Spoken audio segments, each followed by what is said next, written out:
నమస్కారం వైఫెల్ న్యూస్ కి స్వాగతం. ముందుగా ముఖ్యాంశాలు. వయసుతో నిమిత్తం లేకుండా ప్రతి ఒక్కరూ తమకు నచ్చిన క్రీడను ప్రతిరోజు ఆడటం వలన మంచి ఆరోగ్యం పొందవచ్చు. ఎంజీ ఇండోర్ స్టేడియంను ప్రారంభించిన తిరుపతి జిల్లా ఎస్పీ సుబ్బరాయుడు. రాజీ మార్గమే రాజమార్గంగా డిసెంబర్ 13న లోక్ అదాలత్ కార్యక్రమం నిర్వహించడం జరుగుతుంది. జిల్లా ప్రజలు సద్వినియోగం చేసుకోండి. పిలుపునిచ్చిన DLSA secretary senior civil judge Bharathi. Appinapalli class వద్ద ద్విచక్ర వాహనంపైకి దూసుకొచ్చిన లారీ. ఆగి ఉన్న బస్సును తప్పించబోయి ద్విచక్ర వాహనంలో ప్రయాణిస్తున్న ఇద్దరిని ఢీకొన్న లారీ. ఈ ప్రమాదంలో ఒకరు మృతి చెందగా మరొకరికి తీవ్ర గాయాలు. వార్తల్లోని వివరాలు. వయసుతో నిమిత్తం లేకుండా ప్రతి ఒక్కరూ తమకు నచ్చిన క్రీడను ప్రతిరోజు ఆడటం వలన మంచి ఆరోగ్యం పొందవచ్చునని తిరుపతి జిల్లా ఎస్పీ సుబ్బరాయుడు తెలియజేశారు. తిరుపతి నగరంలోని తిమ్మనాయుడుపాలెం కాటన్ మిల్ రోడ్డులో నూతనంగా ఏర్పాటు చేసిన ఎంజీ ఇండోర్ స్టేడియంకు జిల్లా ఎస్పీ సుబ్బరాయుడు ముఖ్య అతిథిగా హాజరై ప్రారంభించారు. ఈ సందర్భంగా ఎంజీ ఇండోర్ స్టేడియం యాజమాన్యం వెంకటేష్ మహేష్లు మాట్లాడుతూ విద్యార్థులు చదువుతో పాటు క్రీడలు ఎంచుకుని అందులో శిక్షణ పొంది జాతీయ అంతర్జాతీయ స్థాయిలో రాణించి క్రీడాకారులుగా ఎదిగి రాష్ట్రానికి దేశానికి పేరు తీసుకురావాలని సూచించారు. తల్లిదండ్రులు కూడా తమ పిల్లల ఆసక్తిని గమనించి శిక్షణ ఇప్పించాలన్నారు. అలాగే పిల్లలు పెద్దలు వయసుతో నిమిత్తం లేకుండా ప్రతి ఒక్కరూ తమకు నచ్చిన క్రీడను ఎంచుకుని ప్రతిరోజు ఆడటం ద్వారా మంచి ఆరోగ్యాన్ని పొందవచ్చునని తెలియజేశారు. ఈ కార్యక్రమంలో యాదవ సంఘం నాయకులు ఆర్ఆర్ యాదవ్, చిరంజీవి యాదవ్, చంద్ర యాదవ్, వెంకీ ఇండోర్ స్టేడియం నిర్వాహకులు పాల్గొన్నారు. ఎంజీ బ్యాడ్మింటన్ అకాడమీ ఓపెన్ చేయడం జరిగింది. దీనికి చీఫ్ గెస్ట్గా మన సుబ్బారాయుడు సార్ వచ్చారు, and CI Ramakishore sir, and SI మన నాగార్జున రెడ్డి సార్ వచ్చారు. సో ఈ అకాడమీలో మనకి నేచురల్ గ్రాస్తో ఇన్స్టాల్ చేసిన టఫ్స్ ఉన్నాయి, క్రికెట్ టఫ్స్ ఉన్నాయి, అండ్ పికిల్ బాల్ 2 కోర్ట్స్ ఉన్నాయి. సో మనకి ఆంధ్రప్రదేశ్లోనే ఇది బిగ్గెస్ట్ డైమెన్షన్స్ అండ్ నేచురల్ గ్రాస్తో ఉన్న టఫ్ ఇది. సో ప్రతి ఒక్కరు ఇక్కడ వచ్చి ఎక్స్పీరియన్స్ చేయాలని కోరుకుంటున్నాము. అండ్ ఈ ఎంజీ పేరు మీద మనకి badminton academy, cricket academy and pickle ball, so ఈ 3 గేమ్స్ మనకి ఒక హబ్లోనే దొరుకుతుంది. సో ఇది వచ్చేసి లొకేషన్ తిమ్మనాయుడుపాలెం బిసైడ్స్ కందా క్రికెట్ అకాడమీ దగ్గర ఉంటుంది. సో ప్రతి ఒక్కరూ ఇక్కడికి రావాలని కోరుకుంటున్నాం. ఈరోజు ఎంజీ క్రికెట్ అకాడమీ ఓపెన్ చేయడం జరిగింది మన జిల్లా ఎస్పీ గారి ఆధ్వర్యంలో. చాలా యువతకి చాలా ఉపయోగపడే విధంగా ఈ నెట్ ఉంది, క్రికెట్ నెట్. ఇది కరెక్ట్ అడ్రస్ ఎక్కడ వస్తుందంటే మన బృందావనం గార్డెన్స్ బ్యాక్ సైడు 80 అడుగుల రోడ్డుకి ఎంజీ క్రికెట్ అనే ఒక నెట్ అనేది ఉంది. మీరందరూ కూడా దీనిని ప్రోత్సహించాలని యువతనందరూ కూడా కోరుకుంటున్నాం. రాజీ మార్గమే రాజమార్గంగా డిసెంబర్ 13న లోక్ అదాలత్ కార్యక్రమం నిర్వహించడం జరుగుతుందని DLSA secretary senior civil judge Bharati పేర్కొన్నారు. శుక్రవారం జిల్లా కోర్టులోని డిఎల్ఎస్ఏ సెక్రటరీ తన ఛాంబర్ నందు డిసెంబర్ 13న నిర్వహించనున్న లోక్ అదాలత్ కార్యక్రమంపై విలేకరుల సమావేశం నిర్వహించారు. ఈ సందర్భంగా డిఎల్ఎస్ఏ సెక్రటరీ మాట్లాడుతూ రాజీ మార్గమే రాజమార్గంగా గుర్తించి జిల్లా కోర్టు ఆవరణలో లోక్ అదాలత్ నిర్వహించడం జరుగుతుందని, ప్రీ లిటిగేషన్ కేసులను పరిష్కరించుకోవడానికి ప్రజలు సద్వినియోగం చేసుకోవాలన్నారు. చాలా కాలంగా పరిష్కారం కాని అనేక కేసులు లోక్ అదాలత్ ద్వారా పరిష్కరించుకోవచ్చన్నారు. భావోద్వేగాలు, క్షణిక కాలంలోనే చేసే తప్పులపై నమోదైన కేసులను రాజీ ద్వారా పరిష్కరించుకోవచ్చని తెలిపారు. బ్యాంకు కేసులు, యాక్సిడెంట్లు, ఇన్సూరెన్స్ కేసులు, వివాహ సంబంధ కేసులు, సివిల్ మరియు చిన్నపాటి క్రిమినల్ కేసులు, రెవెన్యూ కేసులకు సత్వర న్యాయం దొరుకుతుందన్నారు. ఈ కార్యక్రమంలో భాగంగా ఇరు వర్గాల వారికి కౌన్సిలింగ్ ఇప్పించి రాజీ అనంతరం కేసు కొట్టివేయడం జరుగుతుందన్నారు. ఈ కేసులకు అప్పీలు ఉండదన్నారు. ఈ కార్యక్రమం ద్వారా కోర్టు సమయంతో పాటు కక్షిదారుల సమయం, డబ్బు ఆదా అవుతుందన్నారు. మండల మరియు జిల్లా స్థాయిలో ప్రతిరోజు లోక్ అదాలత్ కౌన్సిలింగ్ నిర్వహించడం జరుగుతుందని ప్రజలు గమనించి సద్వినియోగం చేసుకోవాలన్నారు. ప్రతి ఒక్క 3 నెలలకి లోక్ అదాలత్ జరుగుతుంది. అది నేషనల్ వైడ్గా జరుగుతుంది, స్టేట్ లెవెల్గాను జరుగుతుంది, అలాగే డిస్ట్రిక్ట్ లెవెల్లో, మండల లెవెల్లో జరుగుతుంది. ఈ లోక్ అదాలత్ మెయిన్ ఆబ్జెక్ట్ ఏంటి అని అంటే ప్రజలకు సత్వరం న్యాయం చేయాలనే ఉద్దేశంతో మనకి లీగల్ సర్వీసెస్ అథారిటీ యాక్ట్ 1987లో వచ్చింది. ఈ 1987 వచ్చిన తర్వాత చాలామంది ప్రజలు చాలామంది కోర్టులో కేసులు వేసింటారు. 15 సంవత్సరాల వరకు ఎటువంటి డెసిషన్స్ ఏమీ రాకున్నట్ల టైంకి తగ్గట్టుగా డెసిషన్స్ ఎటువంటి రాకపోయేసరికి ఇరు వర్గాలు రాజీ పడి జడ్జి ముందరకు వచ్చేసి మేము రాజీ పడ్డాము, మా కేసుని లోక్ అదాలత్ రెఫర్ చేయండి అంటే అప్పుడు జడ్జి గారు లోక్ అదాలత్కి రెఫర్ చేశారు. ఆ లోక్ అదాలత్లో రెఫర్ చేసిన తర్వాత దానికి జడ్జి వాళ్ళు అవార్డు పాస్ చేస్తారు. ఒకటి అవార్డు పాస్ చేసిన తర్వాత దానికి ఎటువంటి అపీల్ కూడా ఉండదండి, ఈవెన్ సుప్రీంకోర్టు కూడా ఉండదు. ఎందుకు అనంటే ఇరు వర్గాలు రాజీ పడి దాంట్లో సంతకాలు పెట్టింటారు కాబట్టి దాన్ని అపీల్ అనేది ఉండదండి. కాబట్టి ఈ లోక్ అదాలత్ వల్ల లోక్ అదాలత్ కలిగే లాభాలు ఏమిటంటే ప్రతి కోర్టు టైం సేవ్ అవుతుంది, అంటే ప్రజల టైం కూడా సేవ్ అవుతుంది. కానీ ఎక్కువ కేసెస్ కూడా డిస్ప్యూట్స్ అంటే చాలా ఏండ్లు ఇంకా కేసులు ఉండేవి కూడా డిస్ప్యూట్స్ అవుతాయి. ఈ లోక్ అదాలత్లో ఎటువంటి కేసులు రాజీ చేయ కేసులు అనంటే ఒక భార్య భర్తల కేసు కానీ, 498 కానీ, డౌరీ కేసెస్ కానీ, ల్యాండ్ ట్రిబ్యునల్ కేసులు కానీ, రెవెన్యూ కేసెస్ కానీ, ఒకరికొకరు గలాటా ఘర్షణలో పడిండే కేసెస్ కానీ, ఈవెన్ ఎఫ్ఐఆర్ స్టేజ్లో కూడా చేసుకోవచ్చు, లేకపోతే కోర్టులో విచారణ జరిగే టైంలో కూడా చేసుకోవచ్చు. అలాగే ఆర్గ్యుమెంట్ స్టేజ్లో కూడా మీరు రాజీ వచ్చి చేసుకుంటే చేసుకోవచ్చు. కానీ ఏదైతే కాంపౌండబుల్ రాజీ పడ్డే కేసులు మాత్రమే దీంట్లో రాజీ చేసుకోవాలా. 302 కేసు కానీ, మర్డర్ కేసు కానీ, రేప్ కేసెస్ అవన్నీ రాజీ చేసేట్లేదు. కాబట్టి మేము కూడా దాదాపు మన మండలాల ఇంకా జిల్లా వరకు కూడా దాదాపు 30 ఇంకా 33 బెంచ్లు తయారు చేస్తాము. ఈ లోక్ అదాలత్ ఉదయం పొద్దునే 10 గంటల ఇంకా సాయంకాలం 5 వరకు జరుగుతుంది. కాబట్టి రాజీ మార్గమే రాజమార్గము అనుసరించి క్షణిక వేషంలో ఒకరికొకరు గలాట్లు పెట్టుకుంటే దాన్ని అందరూ కొంచెం రాజీ చేసుకుని ఇట్లా కేసులు కూడా రాజీ చేసుకోవచ్చు. కాబట్టి ప్రజలందరూ ఈ లోక్ అదాలత్ను సద్వినియోగం చేసుకునేసి వచ్చే నెల 13వ తారీఖు జరుగుతుందండి. కాబట్టి ప్రజలందరూ చిత్తూరు ప్రజలందరూ ఈ లోక్ అదాలత్ సద్వినియోగం చేసుకునేసి వంతంగా చేయాలని కోరుచున్నానండి. అందరికీ నమస్కారం. భారతదేశ ప్రధాని నరేంద్ర మోదీ పిలుపు మేరకు శుక్రవారం తిరుపతిలోని శ్రీ సరస్వతి శిశు మందిర్ నందు హేమంత్ కుమార్ అధ్యక్షతన ప్రొఫెసర్ కృష్ణారెడ్డి వక్తగా వందే మాతర గీతం 150 సంవత్సరాల ఉత్సవాలలో బీజేపీ నేత నవీన్ కుమార్ రెడ్డి ముఖ్య అతిథిగా పాల్గొన్నారు. ఈ సందర్భంగా ఆయన మాట్లాడుతూ వందే మాతరం నినాదం లేని స్వాతంత్ర ఉద్యమాన్ని ఊహించలేమని, ఆనాడు బ్రిటిష్ వారు 1000 ఫిరంగులు ఎక్కుపెడితే మన భారతీయులు వందే మాతరం అన్న ఒక్క నినాదంతో 1000 ఫిరంగులకు మించిన భయాన్ని బ్రిటిష్ వారి గుండెల్లో పుట్టించారని అన్నారు. వందే మాతరం నినాదాన్ని పసిపిల్లల నుంచి వృద్ధుల దాకా నినాదించారని, అంత గొప్ప స్ఫూర్తిని ఉద్యమ కాంక్షను రగిలించిన ఆ శక్తివంతమైన గీతమే మన జాతీయ గీతం అవడం భారతీయులందరికీ గర్వకారణమన్నారు. 1950 జనవరి 24న మన రాజ్యాంగ సభ వందే మాతరం గీతాన్ని జనగణమనతో సమానంగా గౌరవిస్తూ జాతీయ గీతంగా అధికారికంగా స్వీకరించిందన్నారు. సూర్యచంద్రుడు ఈ సృష్టికి మూలం ఎలాగో జనగణమన వందే మాతరం రెండు భారతీయులకు గుండె చప్పుడు లాంటిదన్నారు.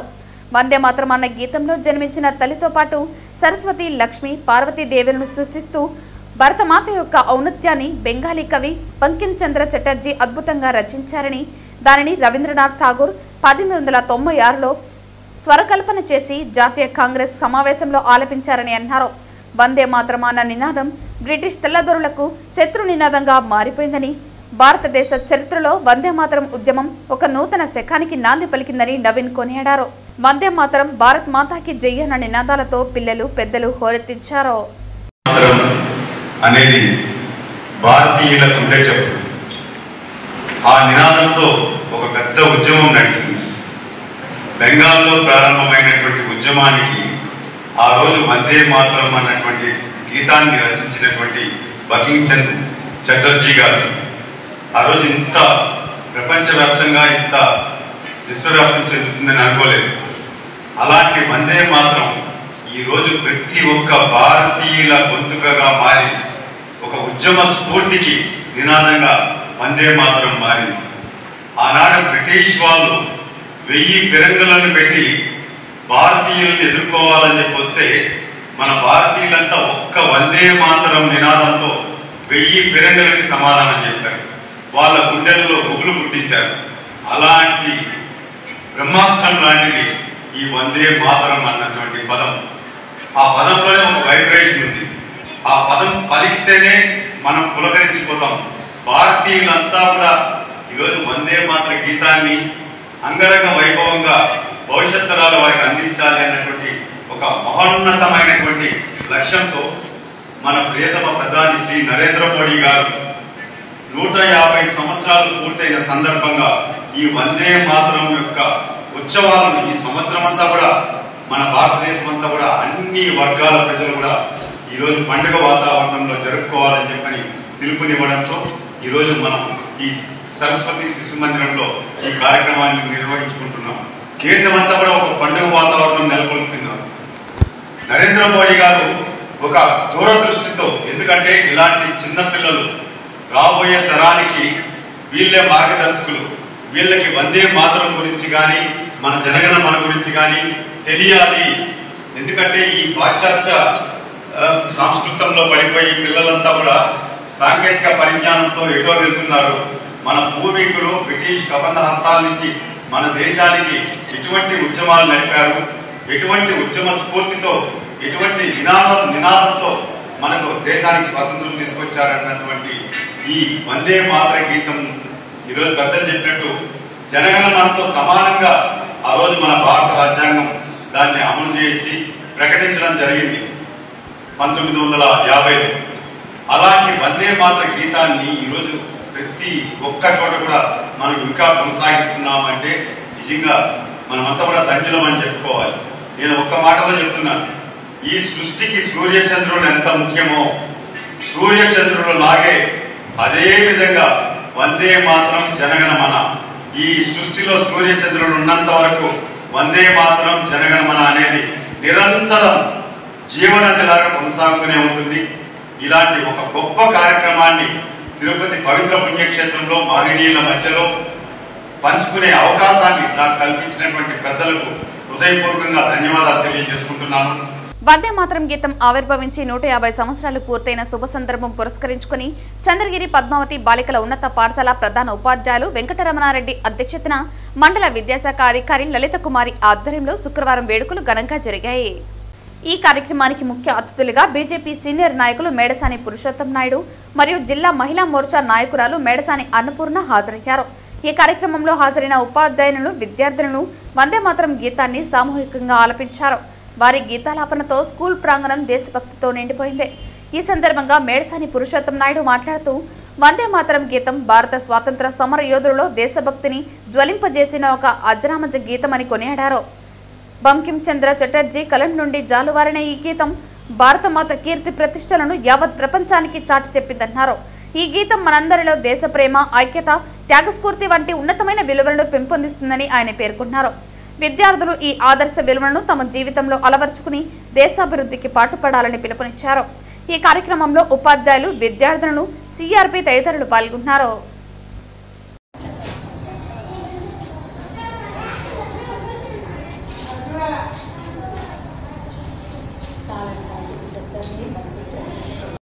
వడమాలపేట మండలంలో ఎంపీపీపై పెట్టిన అవిశ్వాస తీర్మానం వీగిపోయింది. వడమాడపేటలో జరుగుతున్న రాజకీయ సమీకరణాలు తమ పార్టీ నాయకులను, కార్యకర్తలను, ముఖ్యంగా తమ వర్గానికి పెద్దపీట వేయడానికి నగిరి మాజీ ఎమ్మెల్యే ఆర్కే రోజా కుటుంబంతో సహా రాజకీయ చదరంగంలో పాములు కదిపింది. ప్రస్తుతం ఉన్న ఎంపీపీని అధికార పీఠం నుంచి దింపి అదే సామాజిక వర్గానికి చెందిన ఏఎంపురం ఎంపీటీసీ లక్ష్మమ్మ కండ్రిగా సర్పంచ్ ధర్మయ్య భార్య ఎంపీటీసీ పుష్పలతకు ఇవ్వాలని రోజా పక్కా ప్లాన్ ప్రస్తుత ఎంపీపీ అయిన విజయలక్ష్మి చైతన్య దగ్గర పారలేదన్నారు.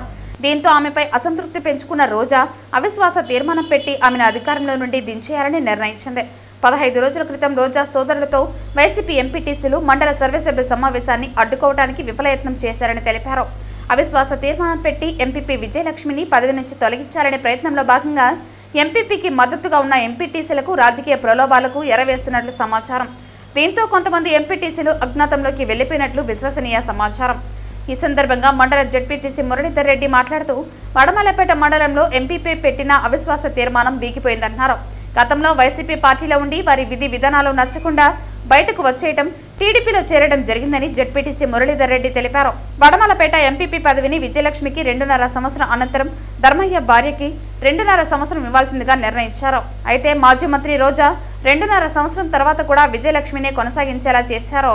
అనంతరం ఎంపీపీ విజయలక్ష్మి మాట్లాడుతూ ఈ అవిశ్వాస తీర్మానంలో ప్రత్యక్షంగా, పరోక్షంగా నాకు సహకరించిన ప్రతి ఒక్కరికి కృతజ్ఞతలు తెలియజేశారు. అయితే 2 సభ్యులు మాత్రమే రావడంతో కోరం లేకపోవడంతో స్థానిక తిరుపతి జిల్లా ఆర్డీఓ అవిశ్వాస తీర్మానం విగిపోయినట్లు ప్రకటించారు. దీంతో ఎంపీపీ అనుచరులు టపకాయలు పేల్చి సంబరాలు జరుపుకున్నారు. వడమాలపేట మండలంలో ఎంపీపీ గారి మీద పెట్టినటువంటి అవిశ్వాస తీర్మానం వీగిపోవడం జరిగినది. ఈ అవిశ్వాస తీర్మానం ఎందుకు పెట్టినారో అని జనాలంతా చర్చించుకుంటున్నారు. అందరూ వైసీపీలో గెలిచిన వాళ్ళే. ఆ రోజు వాళ్ళ కమిట్మెంట్ ప్రకారం ఎందుకు చెప్తున్నానంటే, నేను కూడా గతంలో వైసీపీలో ఉన్నాను. ఆమెతో విసిగి వేసారిపోయి టీడీపీలో చేరడం జరిగింది.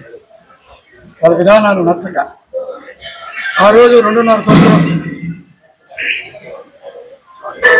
విజయలక్ష్మికి, ఇంకొక 2.5 సంవత్సరం ధర్మయ్య వాళ్ళ వైఫ్కి పుష్పలతకి అని చెప్పడం జరిగింది. 2.5 సంవత్సరం తర్వాత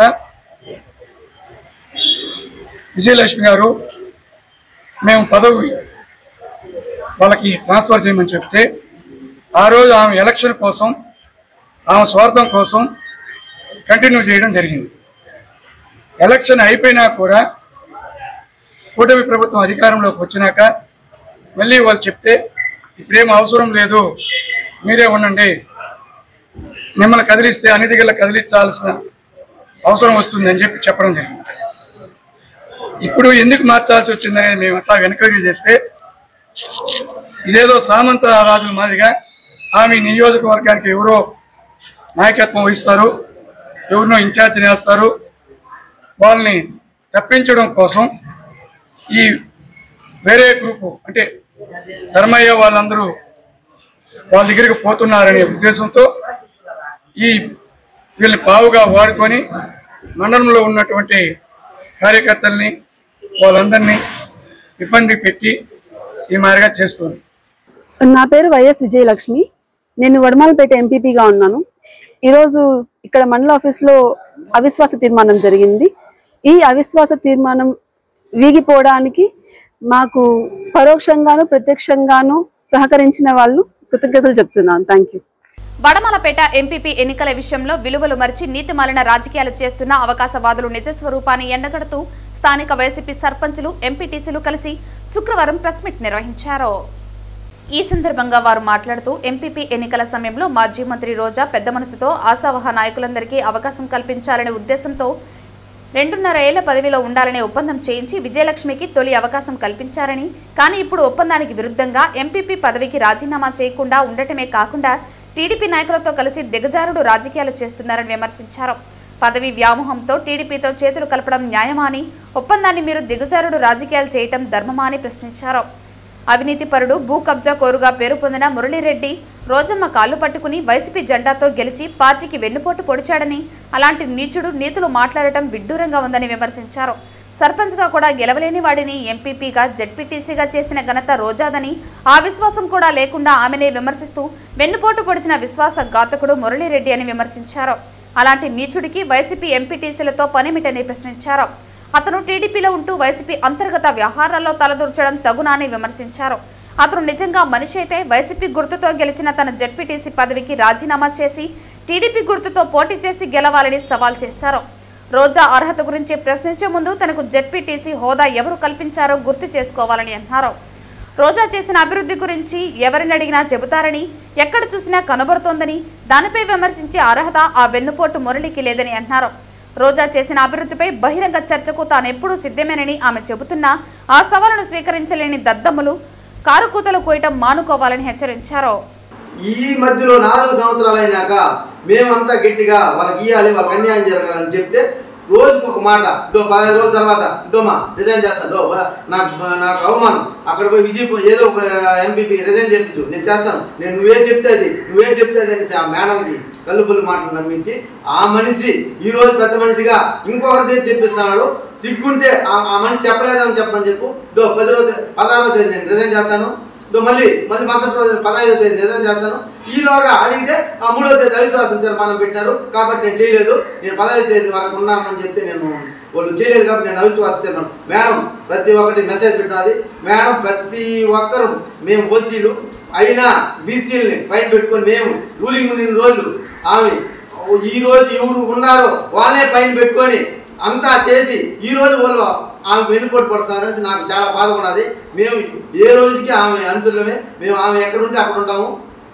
మేము జగన్మోహన్ రెడ్డి పార్టీ, ఆమె జగన్మోహన్ రెడ్డి పార్టీలో ఎమ్మెల్యేగా రేపు నిలబడుతుంది.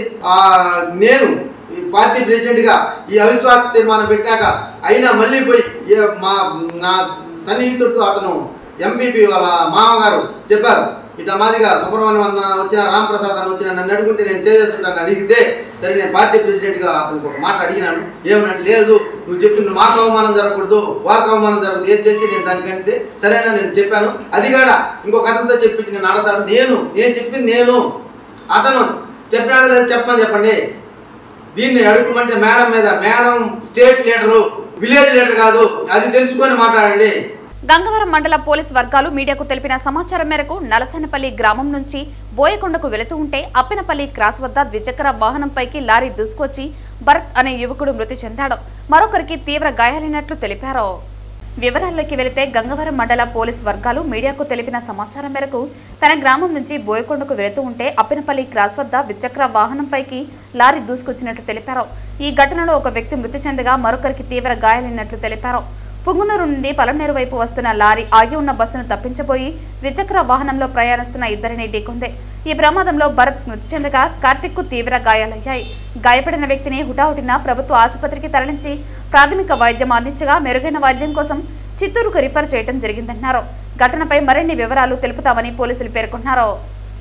అందరికీ నమస్కారం. ఈరోజు ఉదయం అనగా 7/11/2025 సుమారు 8:40 గంటలకు కలవటూరు క్రాస్ అక్కడ 2 వీలర్లో భరత్ మరియు కార్తిక్ భరత్తో నడుస్తూ ఉన్నాడు. ఆ ఎదురుగా అటు నుంచి పొంగునూరు వైపు నుంచి వచ్చిన లారీ గుద్దడం వలన ఈ భరత్ అనే అతను గవర్నమెంట్ హాస్పిటల్లో పలమనేరులో చనిపోవడం జరిగింది.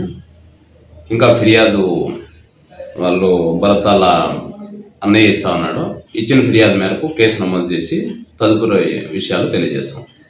పట్ల గ్రామ పంచాయతీ గంగవరం మండలం నలసానపల్లి గ్రామస్తులైనటువంటి శంకరయ్య కుమారుడు భరత్, ఆయన వెటనరీ డాక్టరు. వాళ్ళు ఫ్యామిలీతో ఈరోజు ఉదయం 7 గంటల ప్రాంతంలో వాళ్ళు ఊర్లో నుంచి బయలుదేరడం జరిగింది. వాళ్ళు 6 మంది, ఒక బైక్లో ఇద్దరు 6 మంది బయలుదేరినారు. మదనపల్లి దగ్గర గుడికి పోయేసి గుడి చూసుకుని చూద్దామని బయలుదేరినారు. పోయే దారిలో అప్పినపల్లి దగ్గర, అక్కడి నుంచి మదనపల్లి నుంచి లారీ ఒకటి అప్పినపల్లి క్రాస్ దగ్గర యాక్సిడెంట్ అయింది. ఆయన ఇంతగా ఒక హాఫ్ అన్ అవర్ ముందే అక్కడి నుంచి తాగేసి ఆయన డ్రైవింగ్ చేసినట్టు పక్కలో వాళ్ళు చెప్పడం జరిగింది. పక్కలో కూడా వస్తున్న దారిలో కూడా ఒక 2-3 గుద్దుపోయినాడు ఆయన.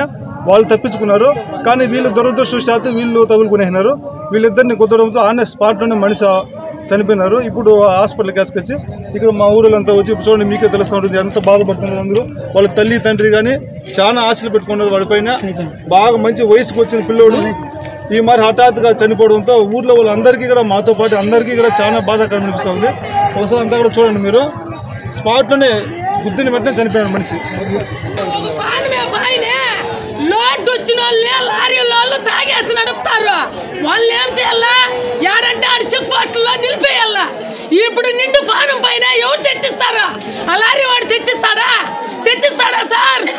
రామశిలక మాదిరి పెండ్లే దేవుడులా వాడి నోట్లో పెట్టి నీళ్ళు పోసుకునేసి కదా. లారీ వాళ్ళు నిలిపేయాలి పోలీసు వాళ్ళు చెక్ పోస్టుల్లో. పాయం పెట్టి ఇప్పుడు నోట్లో పెట్టి నీళ్ళు పోసుకునేసరే ముండ కొడుకులో. ఇప్పుడు 20 ఏళ్ళు పిల్లాడే, ఎన్ని ఏళ్ళకి వస్తుంది రాయబ్బా? ఎన్ని ఏళ్ళకి వస్తుంది? ఎన్ని ఏళ్ళకి సాగితే అట్లా బిడ్డ? ఈ లారీలో నిలిపేయాల. ఆ లారీ ముండా కొడుకుని వాడిని చంపేయాల. ఈ తాగి నడుపుతారు నా బట్టల. ఇప్పుడు బంగారు అట్లా పెట్టి నోట్లో పెట్టి నీళ్ళు పోసుకుంటే వాడిని కూడా చంపేయాల. ఫుల్గా తాగేసి వాడికి పెళ్ళాం పెట్లుంటారా? వాడికి చెప్పండి నా బిడ్డ బంగారు నవ్వుతానే మాట్లాడేవాడు, నవ్వుతానే మాట్లాడేవాడు.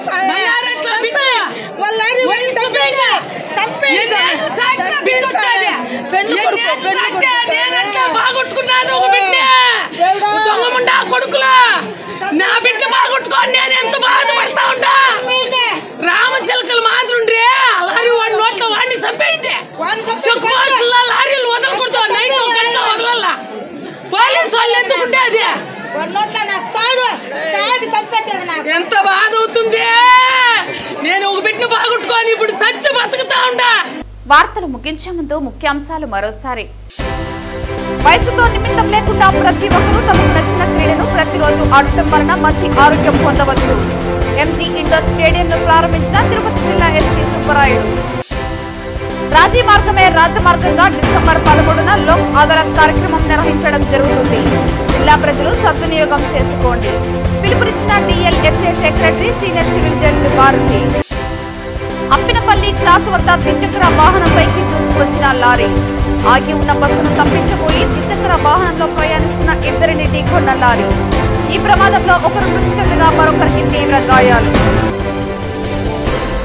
ఈ వార్తలు ఇంతటితో సమాప్తం. తిరిగి వార్తల్లో మళ్ళీ కలుద్దాం. అంతవరకు సెలవు. నమస్కారం.